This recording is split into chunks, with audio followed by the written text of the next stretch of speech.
এটাকে হেলায় ফেলে দিলে হবে না। মনে করছে ইনি দিয়েছেন, এটা হয়ে গেছে, হয়ে যায় নাই। এটা পথে উঠিয়ে দিয়েছেন, কিন্তু পথের থেকে পড়েও যেতে পারে। কাজে সেটাতে আমাদের সার্বক্ষণিক সাবধান থাকতে হবে, আপনাদের নজর রাখতে হবে। আমরা এনে দিলাম, খবরদার এটাকে নষ্ট করে ফেলো না, আমরা আছি। কাজে সেই দায়িত্ব সবাই মিলে আমাদেরকে গ্রহণ করতে হবে। আজকে যে মনের ক্ষোভ প্রকাশ করলো আপনারা আপনাদের সন্তানদের জন্য, ভাইদের জন্য যারা প্রাণ হারিয়েছে, তাদের কথা স্মরণ করে আবার সবাইকে নিয়ে আমরা চোখের পানি ফেললাম। তারপর আবার স্বাভাবিক হয়ে যাবে। শোক তো আর বেশি দিন থাকে না।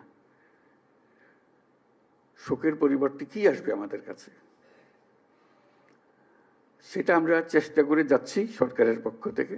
এখানে দুটো বিষয়, একটা হলো প্রাতিষ্ঠানিক বিষয়, প্রাতিষ্ঠানিকভাবে কি আয়োজন, আরটা হলো যে ব্যক্তিগতভাবে কি আয়োজন, ব্যক্তির সঙ্গে কি আয়োজন, কিভাবে আমরা সংযোগগুলো স্থাপন করে দিয়ে যাব, সেটা করা। আজকে তো গুরুত্বপূর্ণ দিন প্রাতিষ্ঠানিক দিক থেকে, যদিও আমাদের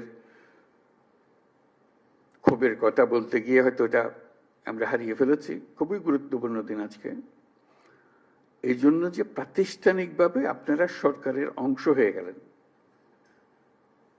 এই যে মুক্তিযোদ্ধা মন্ত্রণালয়ের কারণে মুক্তিযোদ্ধারা তারা এক জায়গাতে সরকারের অংশ হয়ে গেছে, এটা কেউ বুঝতে পারবে না।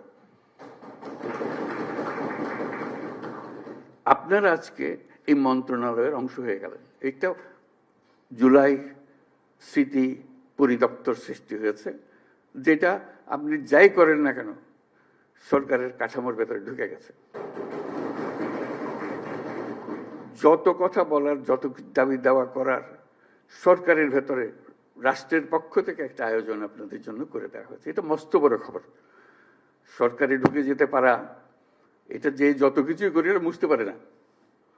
সরকার বড় কঠিন জিনিস, তার সঙ্গে বোঝাপড়া করা বড় কঠিন। অনেক সময় বহু কষ্ট করেও কিছু করা যায় না, কিন্তু একবার ঢুকে যেতে পারলে তারা বাইর করতে পারে না। আপনারা সেখানে গেছেন। মুক্তিযোদ্ধারা অত ভাগ্যবান ছিল না, বহু বছর লেগেছে। তারপরে তাদের আস্তে আস্তে আস্তে আস্তে এইটা দিছে তো ওইটা দেয় না, এটা দিছে